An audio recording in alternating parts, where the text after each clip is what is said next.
But this is music, so.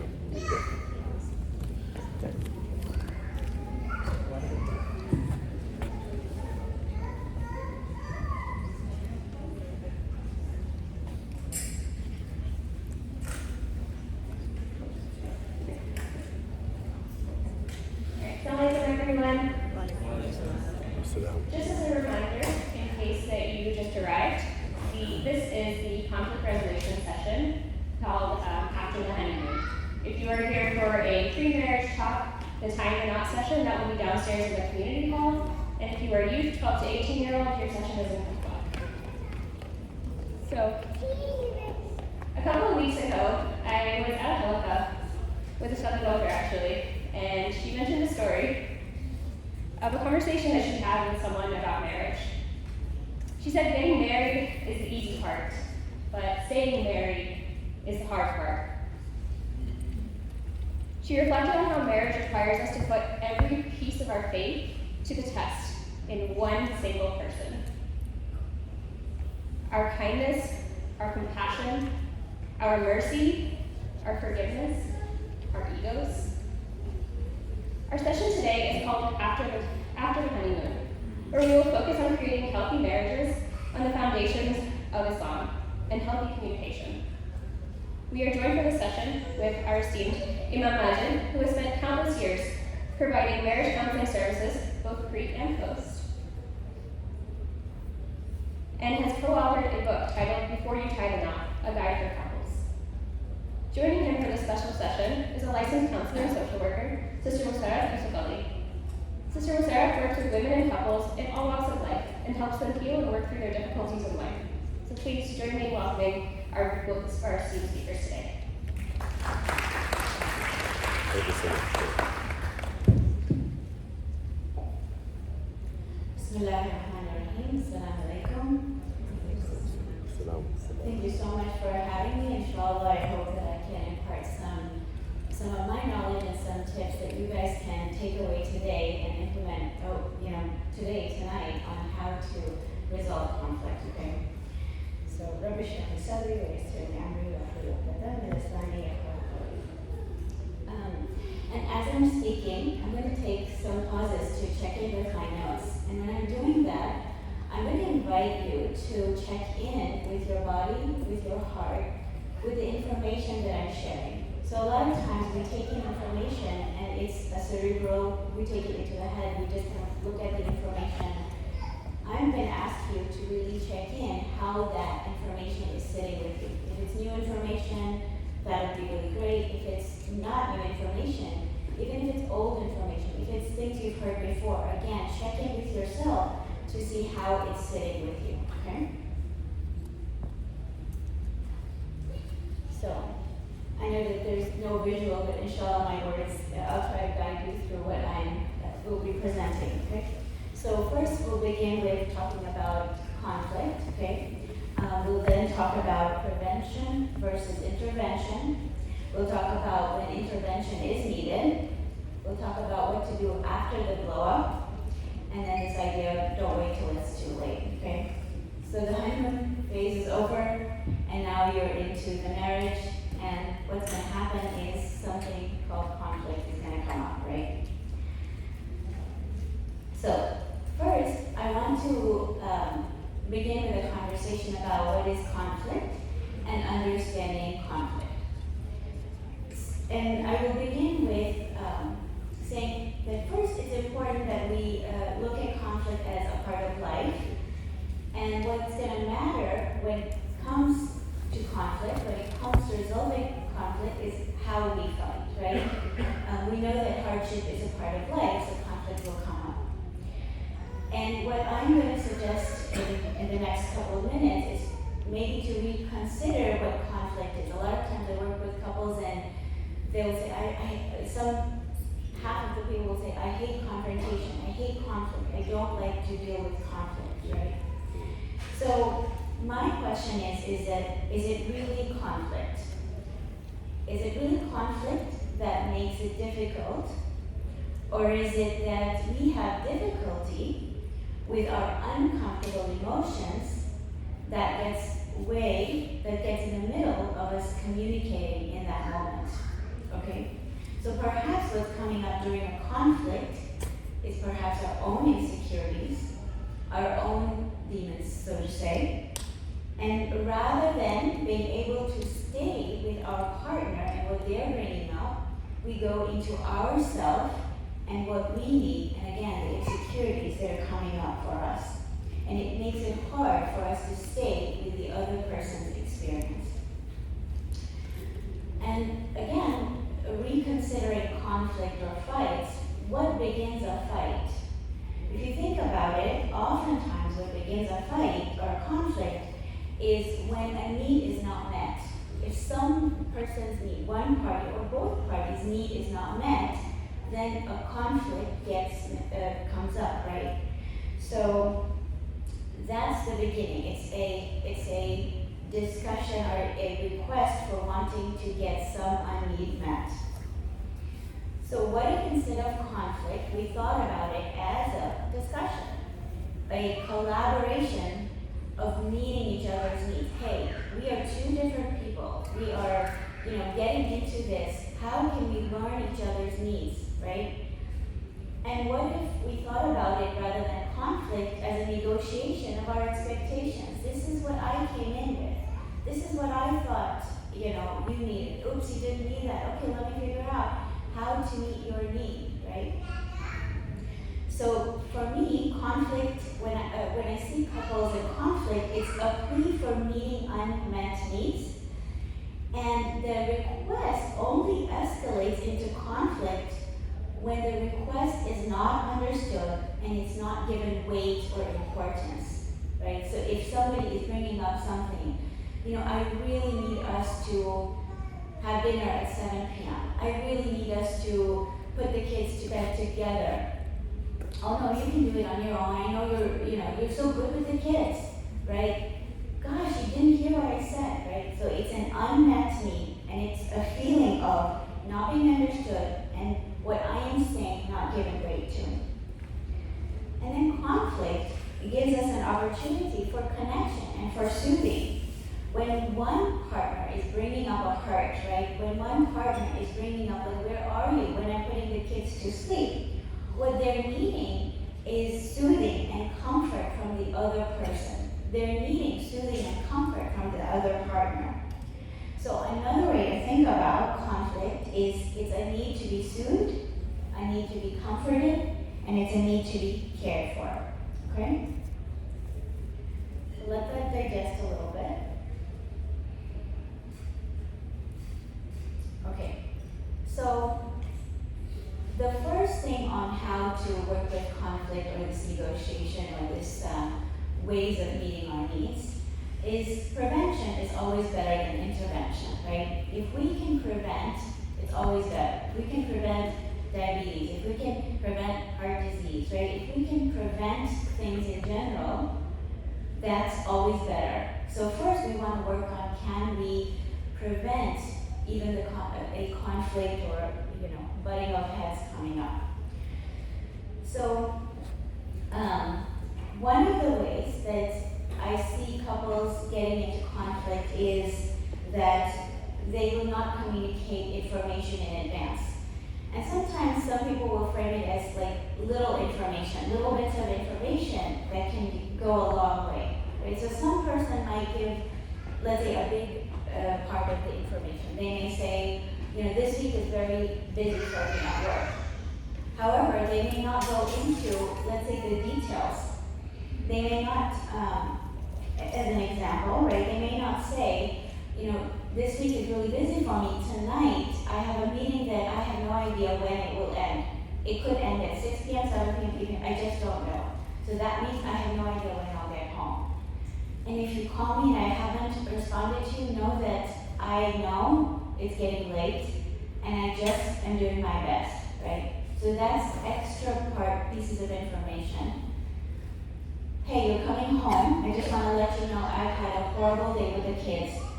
It's been tantrum after tantrum every 30 minutes. I am wiped out. I have no capacity, no compassion in me left. If you walk in and I hand over the kids to you, know that this is where I'm coming from, right? So information can be helpful.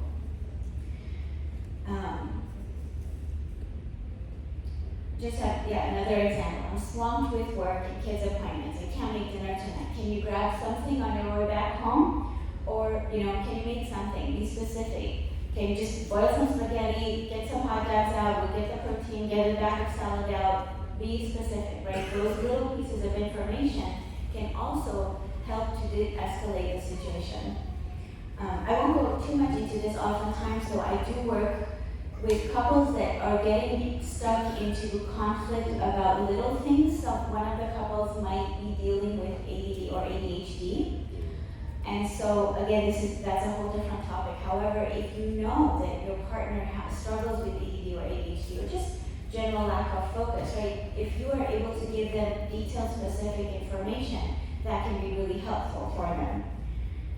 But again, that's a whole big thing on its own to cover, okay? The second part of this information giving, I want to say, is not to let frustrations build up. What I mean by that is sometimes we will go into, so let's say something will come up and we don't feel good about it. We feel some frustration.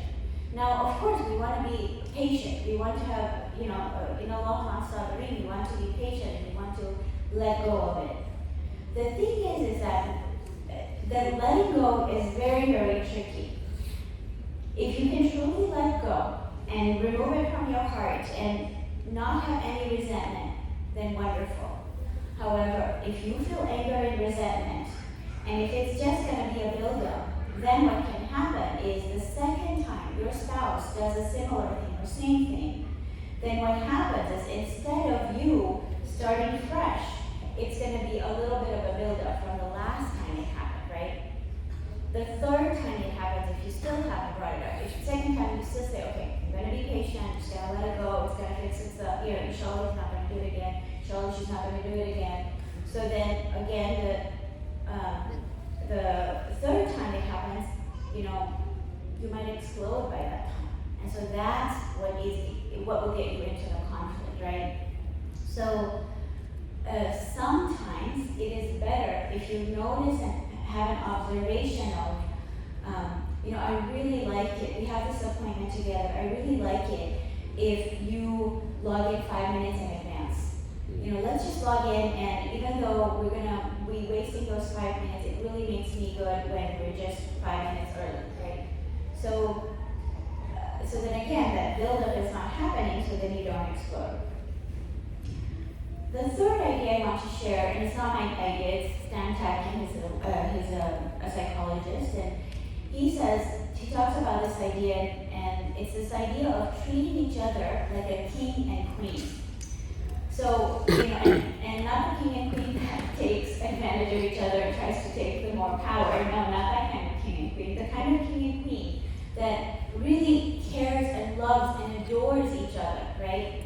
If you have your king and your queen that you are enamored with and you adore them and love them, you do want to do everything possible to make them happy, to make them comfortable, right? Has to be both ways, not one way, right? King and queen has to be bi-directional. So if you each do that, if you both put each other high, right, up on a pedestal, so to speak, then you will meet each other's needs because you will be thinking about the other person, right? And there's another person, he was known for the book of 7 Habits of Highly Effective People. He talks about this idea of win-win, right? Let's not think about compromise. Let's go beyond that, right? It's not like I get half and you get half. Let's think about win-win. How can we both get happiness, in our marriage? How can we both get our needs met and fulfilled? Know each other's pet peeves, if your wife likes everything recycled, it might be annoying to you, but do it for her, or vice versa, right? If your spouse likes, the shoe closet a certain way, put the shoes a certain way, right? Those little things go a long way, right? It communicates, I care about you, you matter to me. Okay, and then the last thing that can, there's many, I only have limited time, but the last thing that is extremely important that can help is to learn to be comfortable with your own emotions and others' emotions. However, learn to be comfortable with your emotions. We are emotional beings. We have emotions come up, I believe, every 6 to 7 seconds. We are rapidly moving between emotions. If we do not learn to be aware of our emotions, know and understand our emotions, then those 6 to 7 seconds actually can get longer. Then we do get tied up in them, and it becomes like a muddy water. We can't get out of it. The other thing that, so I want to quickly share what are the emotions. So one of the things that often comes up is that people are afraid of emotions because they think that emotion is the action. Okay? Emotion is not the action. Emotion is the felt experience. Action is, what you do. So anger is a feeling. Throwing is the action. Screaming is the action. Raising voice is the action. Okay? Now, some people are able to connect with a vast array of emotions, and we have what are called primary emotions, and those are joy, trust, fear, surprise, sadness, shame, anger, and disgust. And there might be slight difference between different authors, but this is the one I'm going with for now. So, fear, sadness, shame, anger, disgust are frequently what come up. And those are what are called primary emotions. We want to connect to those emotions, recognize when they come up, breathe through them when they come up, okay? However, some people have a hard time connecting with their primary emotion. So oftentimes, they will go to the secondary emotion. And a lot of times, people will say, I feel angry, when anger is their secondary emotion, okay? So anger it can be a primary emotion. However, if I'm working with someone, especially who's saying all the time they feel angry, to me that's a signal that they cannot access that primary emotion. A lot of times we feel sad, we feel afraid. Where's my partner? I feel sad that you don't care about me and that my request doesn't matter to you, right? However, anger is an easier emotion to access, so we just go into anger, okay? So know that and learn to recognize your different emotions. Okay. So take a moment, allow that to simmer in. Now, we're human. We can't prevent everything, okay? So those discussions will escalate at some point, and that's okay if we are learning to be comfortable with our emotions, okay? And if we are keeping our primary goal in vision, that primary goal is to comfort and soothe and to be there for each other, okay? So these are some suggestions. They're going to be hard to do because it's just the aspect of an escalated conflict, right? It's hard.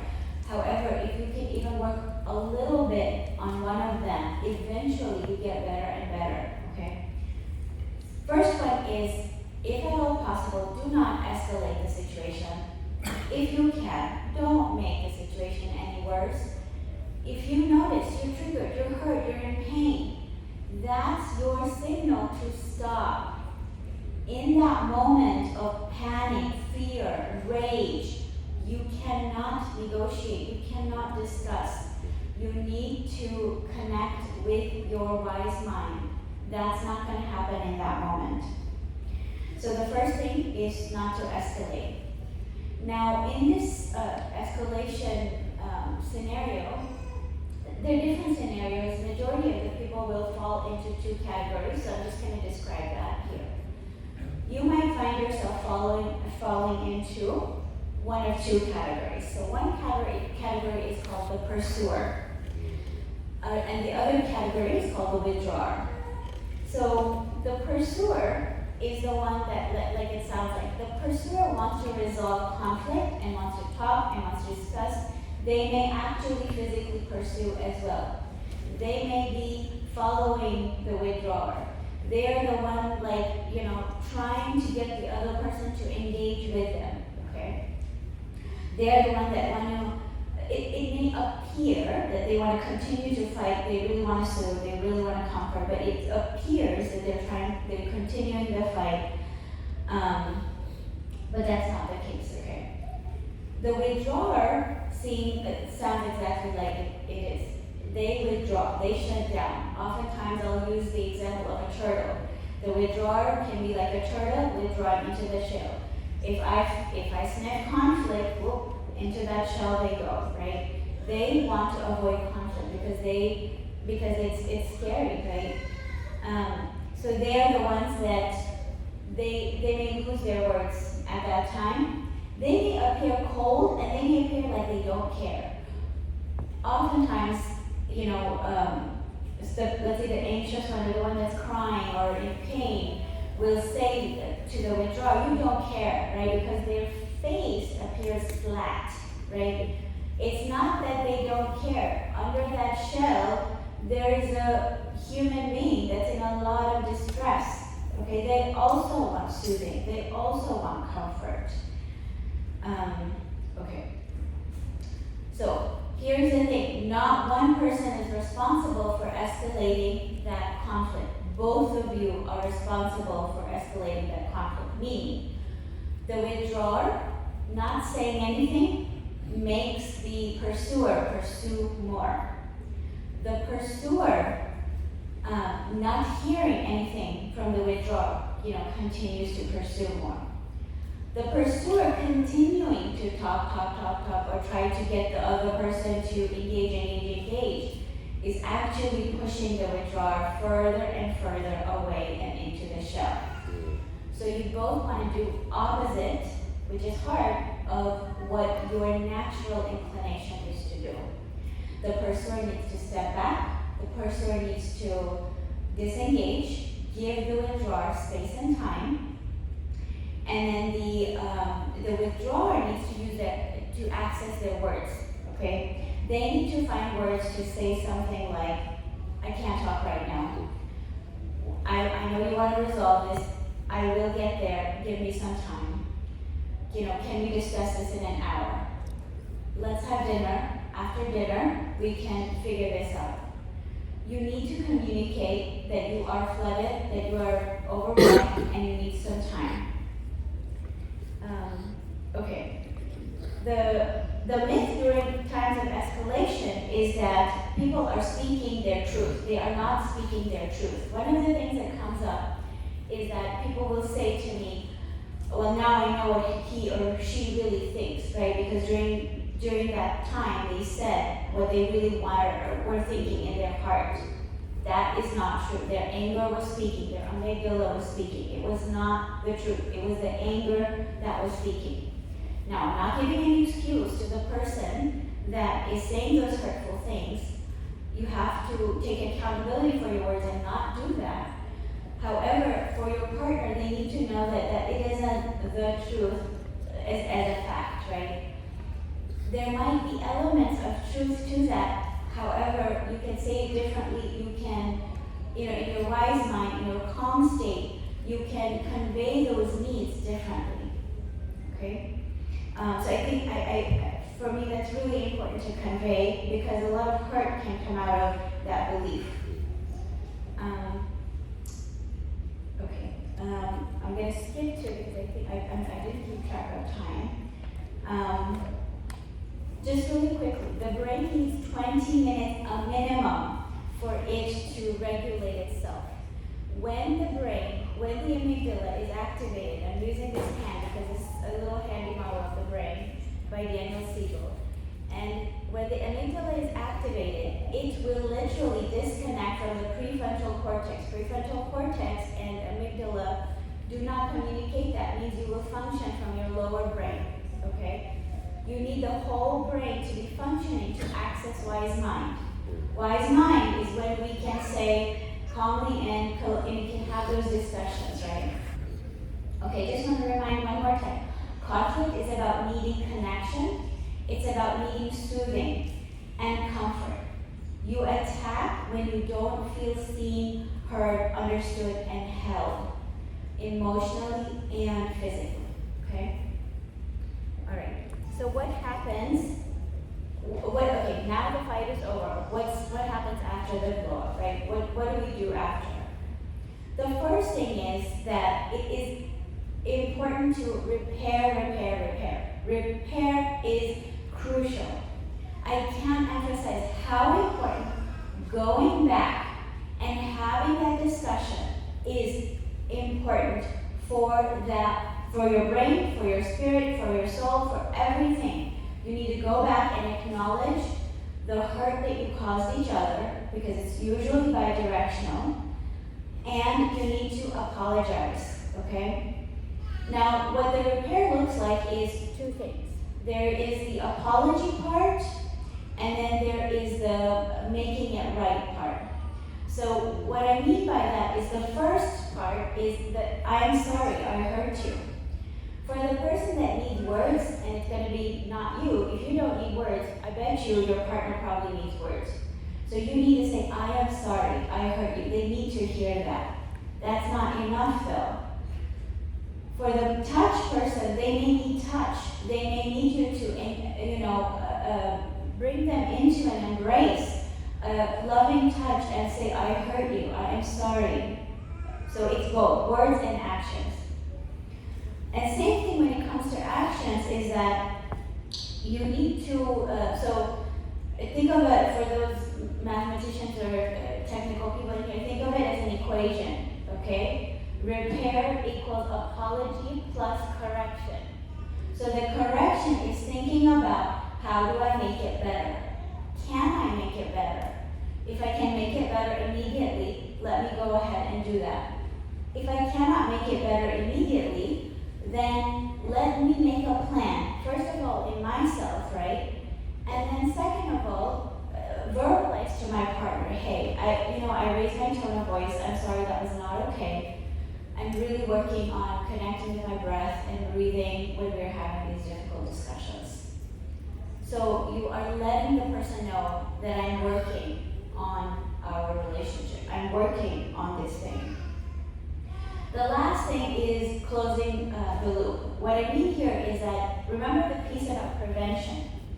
Now you've had a conflict happen, you've had that escalation happen. You need to come back and have the discussion of how can we prevent this the next time, right? Now that we have had this happen, do we have additional information in the repair process? Can we discuss of what would feel good to you next time? What makes you feel seen in this relationship? What makes you feel safer in our relationship, in our connection?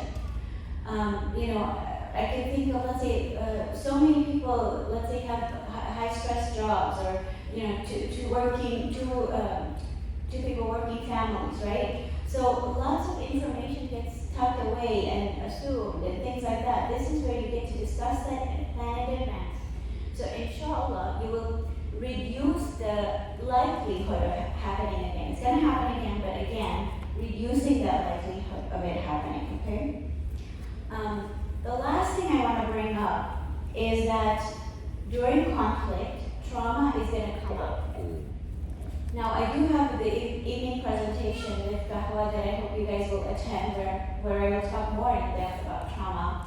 However, during conflict, oftentimes, and I will see this many times with the couples I work with, that trauma is coming up. What's getting triggered in them is their own hurts from their own past, whatever that past is, from childhood, previous relationships, other situations. That will get activated, and if you have not dealt with it, that's going to show up during your relationships. And it most often shows up, in my experience, with your intimate partner in your marriages. And the second time it shows up is when you have children, with your children. So if you have not worked through your trauma and addressed it, I can 99% guarantee that it will come up. We have to address it in one form or another.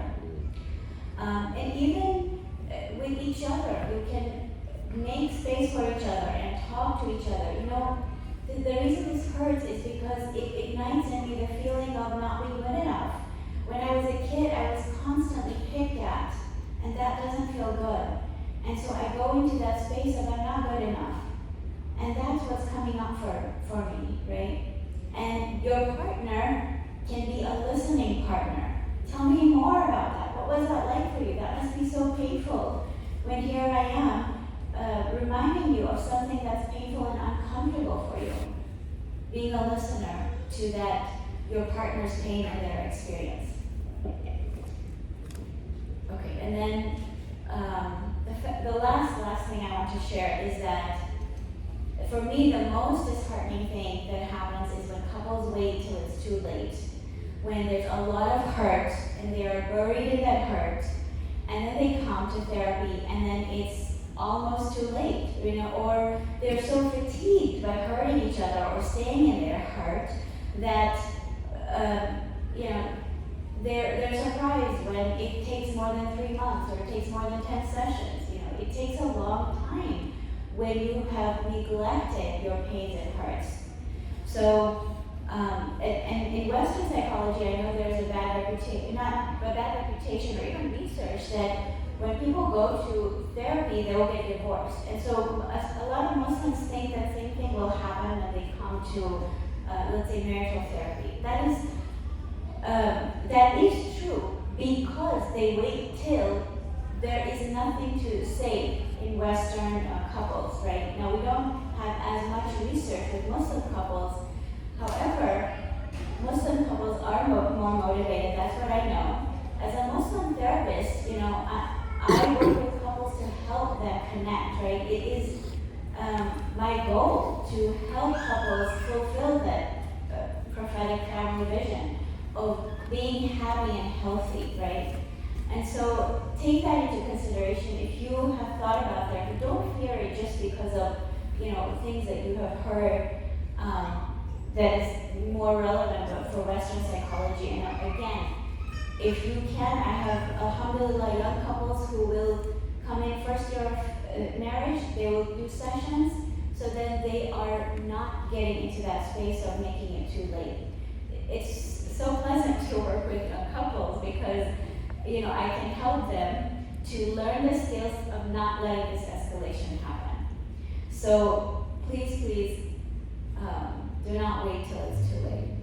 Inshallah, I hope that you have taken some nuggets from this, and Imam Majed will now take over. You can respond to her, you can clap.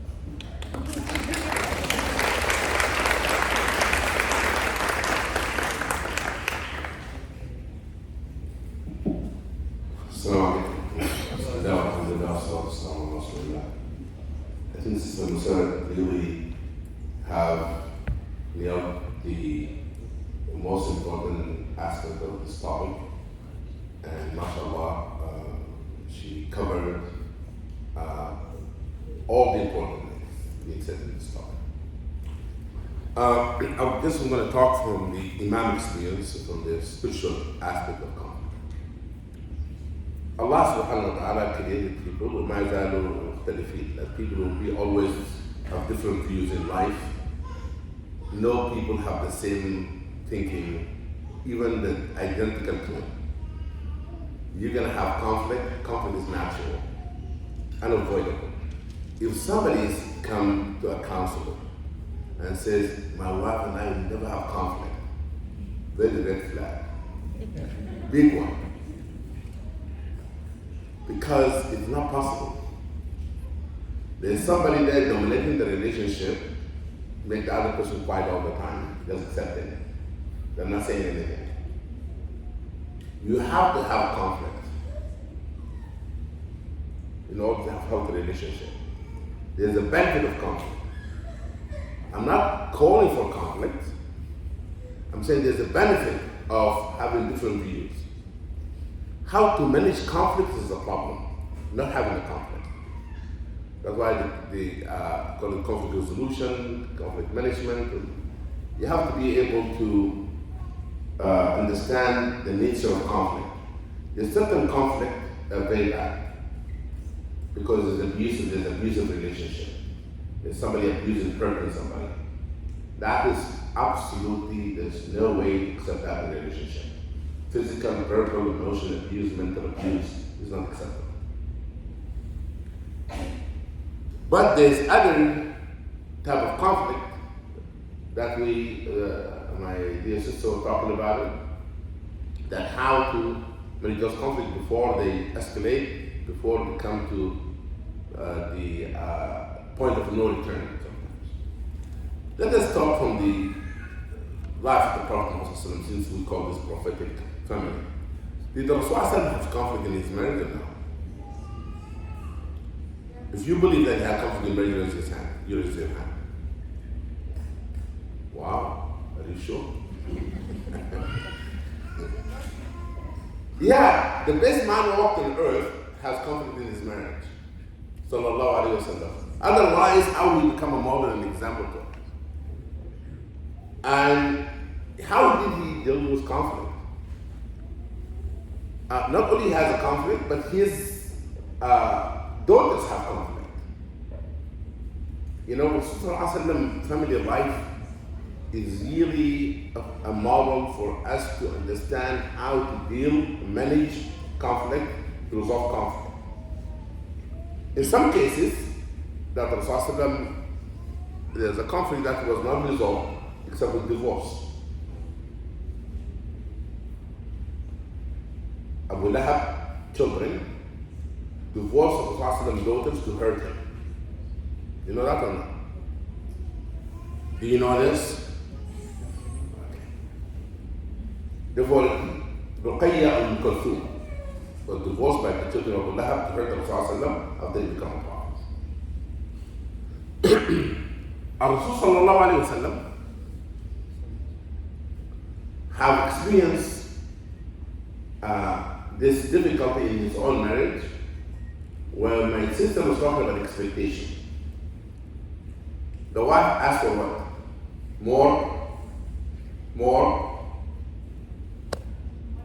More money. They didn't ask for that. And the Rasul said, what? I don't have it.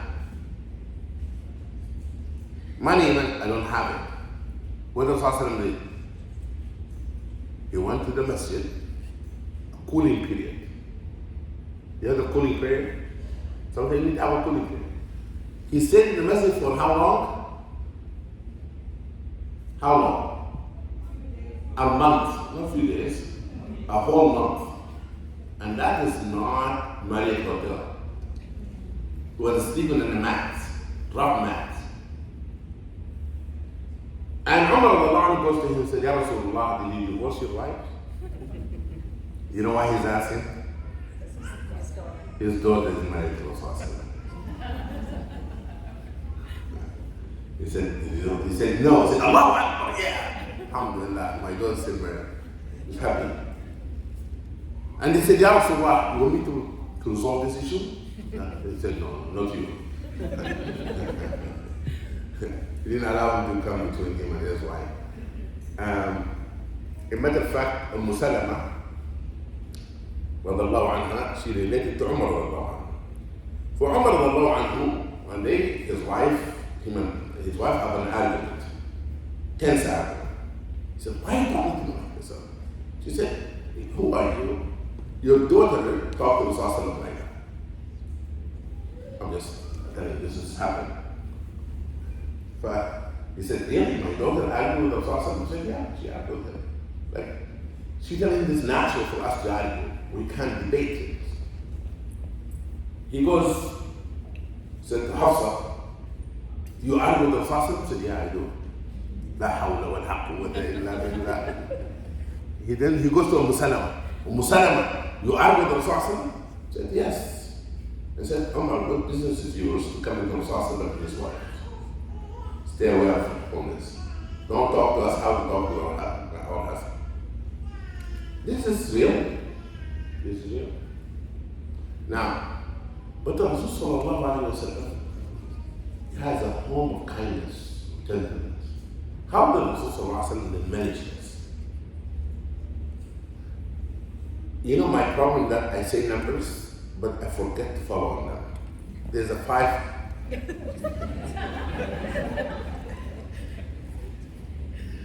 There's a 5 things you need to remember.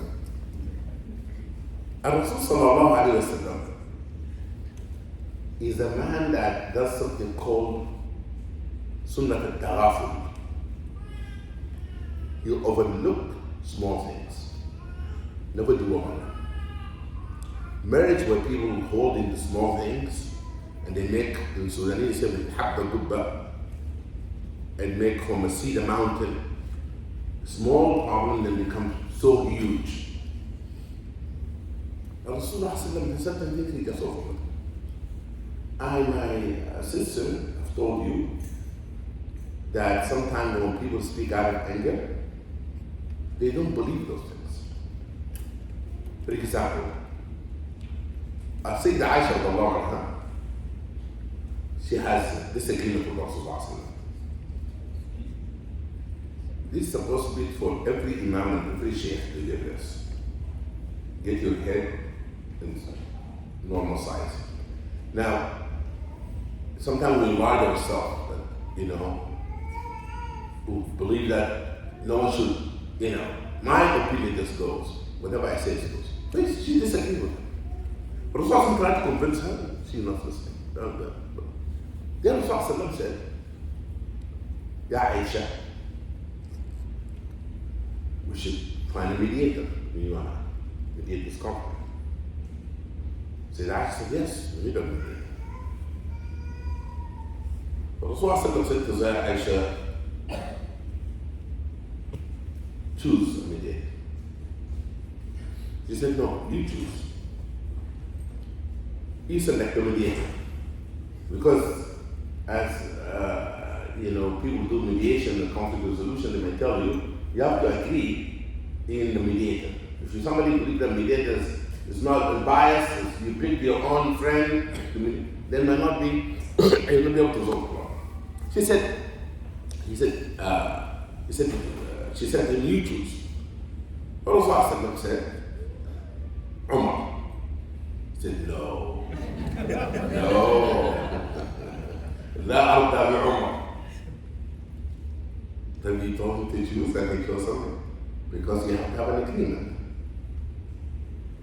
Then Rasulullah made a decision that usually in other places may not work. But with Rasulullah worked because he chose Abu Bakr, his father-in-law. Because he knew that Abu Bakr will not side with him as Rasulullah or side with his daughter. He knew that Abu Bakr will come with wisdom and Aisha will become what? Comfortable with her father. Abu Bakr comes in. Said, tell me what the problem is.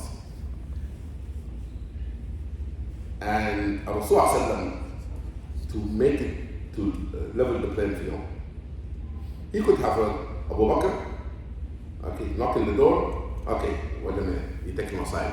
I wish it's this and that, and that. Not just put her in her place on me, and everything will be alright. He let him in, and then she said to Aisha, Ataqulina am aqul. Should I start telling what happened, or you tell him what happened? That's also leveling the playing field. He said, Bal qul, you start. ولا تقل إلا حقا. My brother is trouble here, isn't it? That's the point the sister was making here. She and I agree. She can give you the practical aspect and give you to affirm what she was teaching you.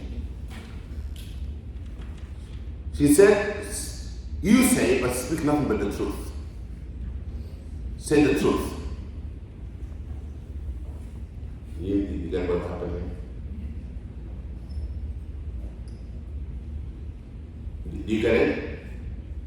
Rasulullah sallallahu alayhi wa sallam. Rasulullah knew that Aisha does not believe in that. Aisha knows that he speaks the truth. But that moment of anger is not what her conviction is. That's what the sister was telling you. Am I correct with what you say here? And Abu Bakr radiallahu anhu does not understand the context and the dynamic of between them. Like, why يقول الحق إلا شقيا? He said, you lost your mind? He's Rasulullah. Like, your husband's true, but he's Rasulullah. But Rasulullah said, Abu Bakr, leave it alone. I overlooked this. I don't bring you to address her what she said to me. Address the conflict. ما جئنا بك لهذا. Why? Because the Prophet knew that Sayyidah Aisha did not mean it. She didn't mean that it was the truth. Just that an angry moment, she said that. Now, for he resolved the conflict, Aisha become pleased, Sayyidah Aisha. For Rasul sallallahu alayhi wa sallam and Sayyidah Aisha radiallahu anha, when Abu Bakr left, start eating. You know what I mean? Now we have a meal together. Well, as a good counselor and mediator, you do a follow-up. Huh? But Abu Bakr came to check on them to see if everything's calm and everything's good. Well, I see them eating, everything is good. And then he joked with them.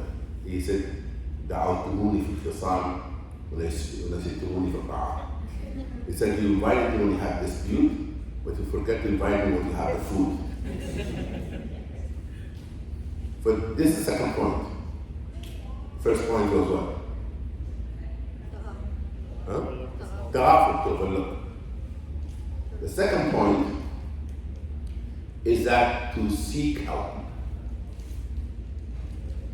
You overlooked what she said to him, but they both of them seek help. One day, Rasulullah, he realized it's not going anywhere. He asked for help. The third is not keeping grudges. There's some people keep a grudge for 17 years, 15 years, because they never went to therapy. They never went for counseling.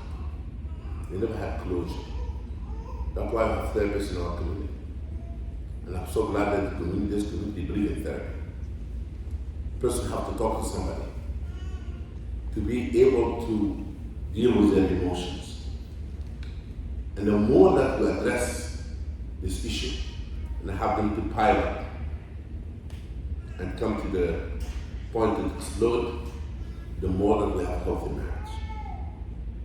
Therefore, you have to talk to somebody for closure. There's hurts been going on for a long time, and people put it under the rug. For Rasul sallallahu alayhi wa sallam, he told us that how many days people should not talk to each other. How long? 3 days. If you want to have silence, complete silence, not more than 3 days.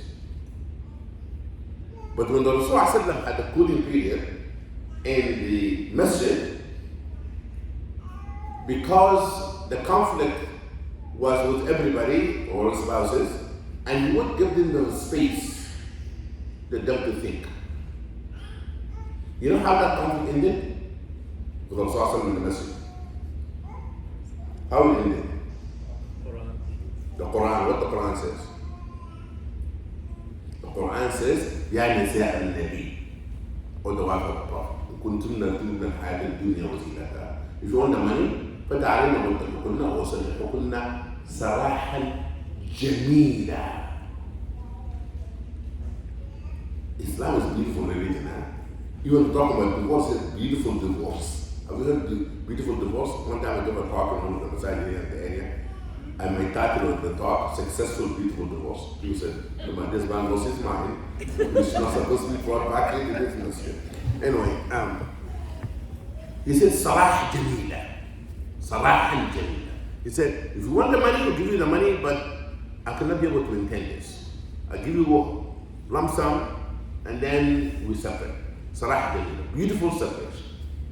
But if you want to say what the Prophet you want the akhirah, Allah will give you reward the next time. He gave them called the options. The options. Do you want this or you want that? And then they chose to stay with the Prophet Sallallahu Alaihi Wasallam. That's how the conflict was resolved. Okay? Now, keeping grudges, it is continuing the cycle of this conflict because people have not dealt with the pain that they have. The fourth thing, the reason that people have in conflict, it is expectation problem. In every relationship there's expectations. I said that last night. Including the relationship with Allah. You know that? Even with Allah, you have expectation of Allah. You and Allah. Anyone, are you expecting anything from Allah? Yes? What are you expecting from Him? Mercy, forgiveness, to answer your dua. He says so. أدعوني أستجب لكم. Call me, I will answer your prayer. He created the expectation of us. Now, in relationship, there are 3 bad expectations. You heard of them? 3 expectations. You have them, you're going to have conflict all the time. You know what are they? Number 1, hidden expectation. Hidden expectation. People enter marriage with hidden expectations. My wife, I don't know if you know my wife. My wife from California. I'm from Sudan. Yeah. 2 different countries. California itself is a different country. Okay, now. Therefore, I come from different culture. If I get married to my wife and I want her to Sudanize her, I want her to wear Sudanese saree every time, all the time, to make Molofia and Kisra, then she will say, what's wrong with you? You married the wrong person. You could have married Sudanese woman. The same thing from her. But if I come with a hidden expectation, I'm expecting her to change. What you see, what you get. Do not enter a marriage with hidden expectation that you're going to change that person later. Don't do that. In marriage itself, there are 3 types of 3 places where the hidden expectation is a problem. Intimacy, money, and socializing. Social life. Those 3 places where hidden expectation. Hidden expectation is always a problem, but those 3 places, that's where the conflict comes. You expect something, it never happened because you never verbalized, you never told the person. The second problem with expectation is called expectation that's not reasonable. You ask for something that's not reasonable. I just like Sudanize my wife. You know? Or, asking a person to do something that we know is not possible at this time. Demanding financial, purchases and other things like that, expectations, the person couldn't afford it. For that, expectation not reasonable. The third is external expectation. External. You heard of this? External expectation. I usually make, example of furniture. Those who are furniture before. And I said, I made a disclaimer. I don't have nothing to do with IKEA. Well, IKEA is nothing. But say if people want to buy a futon. Young couple like myself and my wife, that's the first thing we want, futon. So they can be practical. It could be a couch, it could be a bed for guests.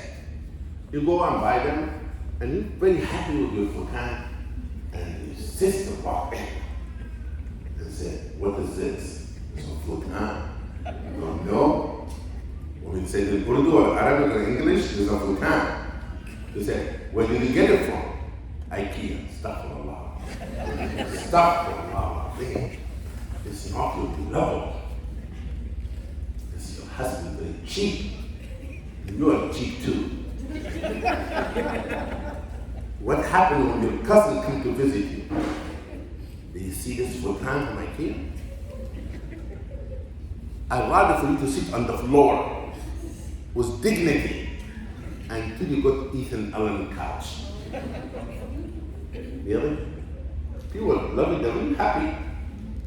All of a sudden, the husband comes in home and the wife first drop. I don't like this. I don't like this.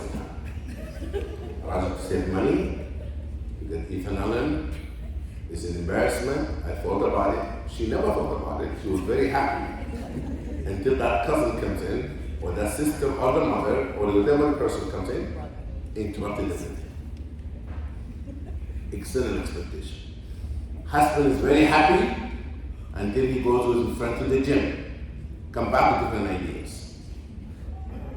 I don't have to go into details of that. That's a problem. The external expectations. The expectations have come from husband. And find out this, because I think I exceeded the time. You know, Rasul sallallahu alayhi wa sallam have lived a life, very simple life. But the way he have dealt with his family, he brought a lot of joy. They said when he entered the home, كان ينشر السرور في أهل بيته. The word ينشر is very different word in Arabic. He used to spread happiness in the household. Bring happiness and joy when he entered the house. Why? Because he connected them. He played with the children. He laughed. He joked. Until the time of Salah comes, as if he doesn't know that. One of the ways of helping to reduce tension in the home is to have compassion, mercy, kindness, gratitude, and love in the essence. So that in the difficult time, you have enough deposit of positive feeling, the emotions, the family can get over it. When there's a dryness, there's a desert of feeling in the household, conflict always will be escalated and the tension will grow. You have to have something to lean on. That is a good time of love and care. That's why when Sayyida Aisha said to Aisha, Allah, give me this verse. I'm asking you the first verse. Where would I like to go? Still with me? No. The other options. Said Ya Rasulullah, I want to stay with you, but don't tell anyone else that I said that. Rasulullah said, not fair. I'm going to tell them that you have chosen to stay with me. Because there's a lot of deposit of love and mercy and kindness come from Rasulullah sallallahu alaihi wasallam, and she knew it would be great lost not to be with the Musarat sallallahu alaihi wasallam. But then the final thing I want to say that there's something in our community considered like a taboo. If people the men cannot work out, Allah subhanahu wa ta'ala said also, Sarah beautiful separation. There's nothing wrong with that. Allah subhanahu wa ta'ala said this. But we would like you today to use these skills to think about the spiritual components of maintaining healthy relationship by purifying your heart. The biggest problem in marriages is ego and self-centeredness. Biggest problem. Ego and self-centeredness. Me. It is me. It is my this. It is my that. It is my way. It's my car, it's my house, my this, my that. Come on. We should know better than that. When you enter a marriage relationship, it is for us to create this unity and union of mutual respect, mutual understanding. It's not dominating. It has to be a shura and consultations and respect. The best man walk on earth was Rasulullah.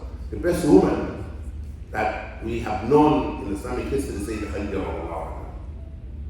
She sacrificed with Rasulullah. She gave her money to Rasulullah. She died in a very poor state, meaning physical. But she was a very rich woman. She gave everything. That is what sustains relationship. The essence of our being is our spiritual state. And when we become better in cleaning our hearts, of qalb salim, a sound heart, then Allah will make our relationship wholesome. But you need to fix one here and just the heart. Alhamdulillah.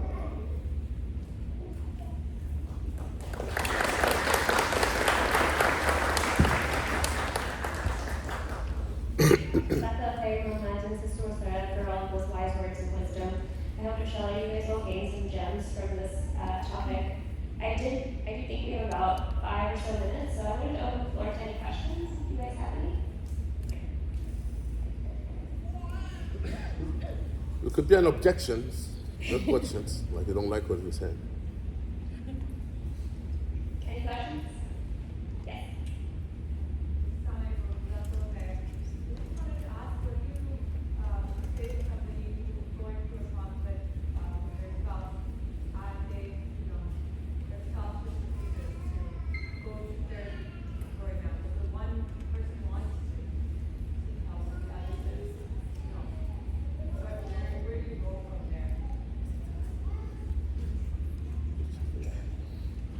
Yeah, that's a very difficult situation to be in, and a lot of people, not just women, but women and men, find themselves where one partner is willing to seek external help and the other isn't. So you're just gonna first acknowledge it's difficult to be in a space like that. I know that I have, and also there are other clinicians who often will work with just one person to see if they can work in helping that person to change certain dynamics, right? So there's this idea of it takes two to tango, right? So if we break the cycle one way, the other person has no choice but to change the cycle. There will be some extreme scenarios if you are working with somebody that is really difficult, whether there's a narcissistic personality disorder or something like that, where they're so strong-willed and they will not ever change. Those are the instances where you may then have to consider, is this marriage worth it for me and do I stay in here? However, oftentimes, even if one person changes, that can help the other person to change. Because again, that other person has to respond to you in a certain way. So think about the pursuer-withdrawer dynamic, right? If you stop pursuing, the other person they could keep on withdrawing, and there could be a shutdown on both ends, right? However, that could ignite the other person to then say, oh, where'd you go? And do something different. That is within us. Yes, the rubber thing. So you talked about examples where you had a story about how it's not someone else's business about what happens between husband and wife and reconciling their differences, but there's also hadith about the benefits of helping reconcile relationships between people as well. So can you comment on when it's appropriate for someone to help somebody else reconcile their differences versus when to just stay out and start their business?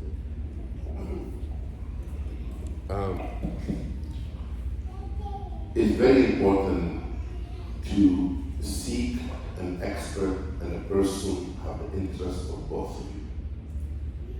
Because sometimes just telling people without providing help, and they use your life for gossiping, it's not good.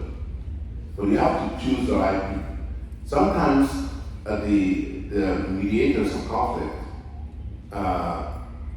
they don't have the intention to resolve the conflict. They become part of the conflict. The Quran says, "Yurida Islah." They have to have intention to bring peace. But they become part of the conflict itself. Like for example, you know the reasons for conflict in marriage? Money, in-laws, intimate relationship, view of religion, how to practice Islam, socializing, sometimes mental health, abuse, cruelty, personality differences, cultural clashes. All of these are reasons for conflict. So it's intimacy. All of this. But in each scenario, there's a way to address a conflict. And each one of them, it requires a particular expert. Maybe if people have problems with finance, may need the financial planner, not the Imam.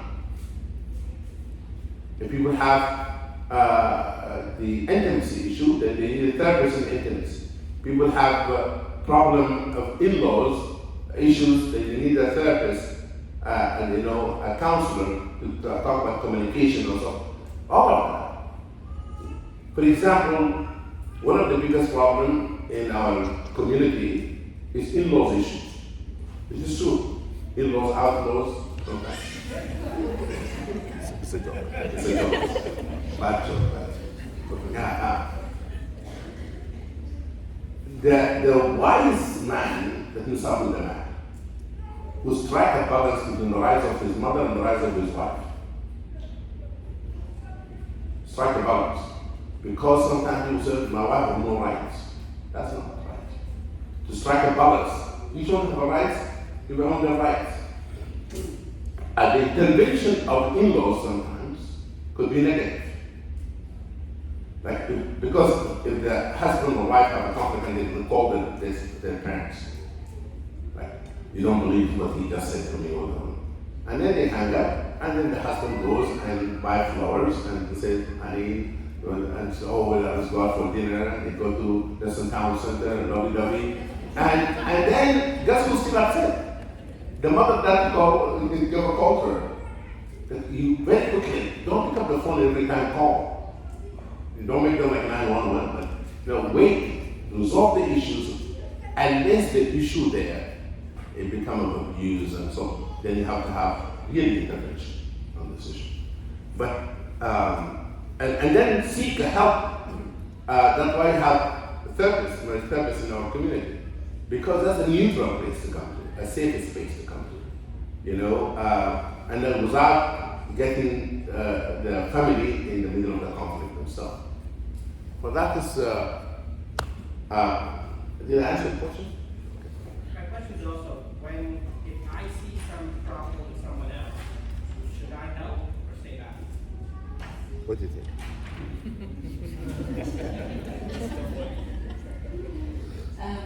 I would piggyback on Imam Majed's comments that the help you can provide is encouraging them to get the professional help, right?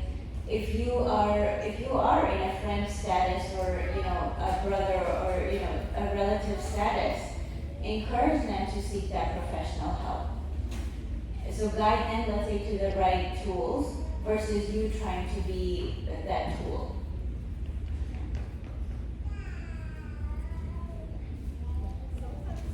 Professional help is not easily attainable.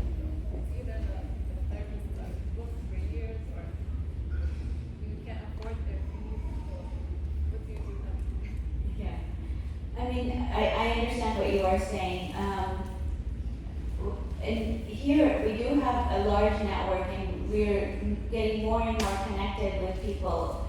I do think that if the intention is there, the resources are out there. There's sliding scale, there is, some people do take insurance. I understand that a lot of people don't take insurance here, including myself, because it's hard to get with insurance, so I get it. Don't give up though, Reach out to me. We're in part of a group, so let's say if I can't or somebody else is booked, I can ask who's available, who can do sliding scale, who can work with this particular type of insurance. Also, a lot of times I will ask you to advocate for yourself with the insurance companies. The more you call insurance companies and say, we want a Muslim therapist, they're not in network, can you make a single case agreement with them? Or can you agree to do this reimbursement because I'm not finding. The more you call, it will eventually make a difference with insurance companies. And they will see that this is a need that's not being fulfilled. In an Adam Center, we have a network, and we do subsidize counseling. I just want them to tell you that with the counselors, and Musarat and everybody. And we do have a resource fair later, inshallah, a small resource fair with the wellness department where they can actually discuss some of those options that we do have in our community here with you. I do want to say Jazakallah khair for you both for joining us, and for all of you for sticking around for this session. Inshallah, both of our speakers will be back for our panel session later today, after, I believe, at 3 o'clock. So right now it's going to be a short lunch break. Well, lunch break for all of you. We have food trucks outside, so they'll lead to that door. Towards my left, your right. There are 2 food trucks out there, so feel free to go grab some lunch, get caffeinated at Qurtuba so that you're not falling asleep in the next sessions, inshallah. One last thing is that for the panel session, we'll be doing a structured Q&A, so we will be passing out note cards at the end of the session, so you guys can grab some note cards, write down your questions. We'll be collecting your questions at the start of the next keynote session, which Sheikh Yasser does. That will be at 2 o'clock after the word prayer. So write out your questions and make sure you get those questions to us so that we can use those for our Q&A panel later. But by the way, I just want to say one thing. The Qurtuba team have worked hard on this conference, especially this sister here. And her husband, we worked very hard. Thank you. For this conference, inshallah, will be an annual conference. I'm supposed to be in the beginning of this conference to say all of that, but I was late. But I really want to thank them for putting this conference. There will be an annual, inshallah, event. Okay.